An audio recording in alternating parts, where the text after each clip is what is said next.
नमस्कार साथियों, आज हम आपको दिखाएंगे कि कैसे प्रधानमंत्री नरेंद्र मोदी जी के नेतृत्व में भारत ने पाकिस्तान की सरजमी पर छुपे 9 बड़े आतंकी ठिकानों पर जोरदार हमला बोल करके नेस्तनाबूद कर दिया। ये सिर्फ हमला नहीं था, ये संदेश था कि अब भारत चुप नहीं बैठेगा। भाइयों बहनों, पिछले कुछ महीनों से पाकिस्तान की धरती से बहुत ज़्यादा आतंकवादी गतिविधियों को बढ़ावा मिल रहा है। हालांकि पाकिस्तान तो बहुत लंबे समय से आतंकी गतिविधियों में लिप्त रहा है, लेकिन पिछले कुछ महीनों से काफ़ी ज़्यादा एक्टिव था आतंकवाद को लेकर के। LOC के पास घुसपैठ, कश्मीर में आतंकी गतिविधियां और भारत और भारतीय सैनिकों को निशाना बनाना पर इस बार मोदी सरकार ने सीधे जवाब दिया, कूटनीति के साथ करारा प्रहार किया। भाइयों बहनों, 3 मई 2025 की रात को भारतीय सेना, वायुसेना और खुफिया एजेंसियों के संयुक्त ऑपरेशन में LOC पार कर 9 प्रमुख आतंकी ठिकानों पर हमला किया गया। ये ठिकाने पाकिस्तान अधिकृत POK में थे, जिनमें लश्कर-ए-तैयबा, जैश-ए-मोहम्मद और हिजबुल मुजाहिदीन जैसे संगठनों के ठिकाने शामिल हैं। पहला हमला हुआ मुबाद में, दूसरा बालाकोट, तीसरा चकोटी, चौथा नीलम घाटी, तितवाल के पार, Bangtal, Daulatnagar, Kotli, Mirpur. Drone strike, precision guided missile और ज़मीनी कार्रवाई से ये सभी ठिकाने तबाह कर दिए गए। ये हमला सिर्फ एक जवाब नहीं था, एक नीति थी, zero tolerance for terrorism. Modi ji ने साफ कर दिया है, अब आतंकी हमला होगा तो जवाब सीमा पार मिलेगा। पुलवामा के बाद एयर स्ट्राइक, उरी के बाद सर्जिकल स्ट्राइक और अब 2025 का ये ऑपरेशन सिंदूर, मोदी सरकार ने सिद्ध कर दिया कि ये नई सोच वाला नया भारत है। भारत ने इस कार्रवाई से पहले विश्व के सभी नेताओं को अवगत कराया। अमेरिका, फ्रांस, इजराइल को जानकारी दी गई और हमला इतना सटीक था कि पाकिस्तान दुनिया के सामने कुछ बोल नहीं सका। UN में भारत के पक्ष में माहौल बन चुका है। पूरे देश में तिरंगा लहरा रहा है। सोशल मीडिया पर मोदी स्ट्राइक बैक ट्रेंड करने लगा है। मोदी जी ने खुद सेना प्रमुख से मिलकर उन्हें बधाई दी और कहा, ये भारत अब चुप रहने वाला नहीं है। ये मिशन आतंकवाद के खिलाफ नहीं, बल्कि 140 करोड़ देशवासियों के सम्मान, आत्मसम्मान की रक्षा का मिशन था।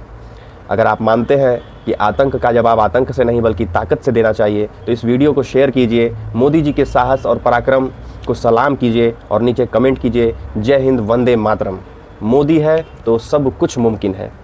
अभी भारत को धमकाता था वो जो कभी कंधार में हमारे अपहरणकर्ताओं से मुस्कुराता हुआ निकला था, आज वही मौलाना मसूद अजहर बर्बादी की ऐसी दहलीज पे खड़ा है जहाँ न कोई साथी बचा है न परिवार।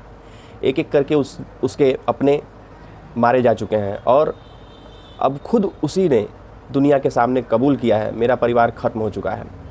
मौलाना मसूद अजहर, जैश-ए-मोहम्मद का संस्थापक, 1999 में कंधार हाईजैक के जरिए छोड़ा गया ये आतंकी भारत के खिलाफ न जाने कितने हमलों का मास्टरमाइंड रहा है। संसद हमला, पठानकोट, पुलवामा, हर बार इसके संगठन जैश का नाम सामने आया, लेकिन अब कहानी पलट चुकी है। भारत की सर्जिकल स्ट्राइक हो या बालाकोट एयर स्ट्राइक, हर बार जैश को गहरा झटका भारत ने दिया। सूत्रों के मुताबिक मसूद अजहर के भाई अब्दुल रऊफ़, भतीजा उस्मान और करीबी रिश्तेदार भारत या अफ़गानिस्तान की कार्रवाइयों में मारे जा चुके हैं। और सबसे चौंकाने वाली बात यह है कि हाल ही में एक बंद कमरे की मीटिंग में मसूद अजहर ने खुद कबूल किया कि उसका पूरा परिवार ख़त्म हो चुका है, अब मेरा कोई नहीं बचा। यही थे उसके शब्द। भारत अब पुराना भारत नहीं रहा, अब हम सिर्फ सहते नहीं, जवाब देते हैं और ये जवाब सीमा पार तक सुनाई देता है। रॉ हो, NIA हो और भारतीय सेना की सटीक रणनीतियों ने जैश की रीढ़ तोड़ दी है। आज मसूद अजहर खुद छिपा बैठा है, कभी पाकिस्तान में, कभी अफ़गानिस्तान में, लेकिन अब कोई नहीं जो उसको बचा सके।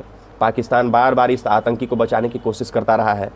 FATF के डर से दिखावा करता रहा है कि अजहर को नज़रबंद किया गया है, मगर सच्चाई ये नहीं है। सच्चाई ये थी कि वो वहीं से अपने गुनाहों को अंजाम देता रहा, लेकिन अब जब वो अकेला रह गया है, पाकिस्तान भी उसका नाम लेने से डरने लगा है। एक समय था जब मसूद अजहर को भारत को डराने का नाम था। जब भी मसूद अजहर का नाम आता था, भारत के लोग डरने लगते थे। आज वही अजहर रो रहा है अपने परिवार के लिए। ये कहानी है उस न्याय की जो देर से ही सही लेकिन पूरा हुआ, और ये चेतावनी है हर उस आतंकी के लिए कि भारत अब बदला है।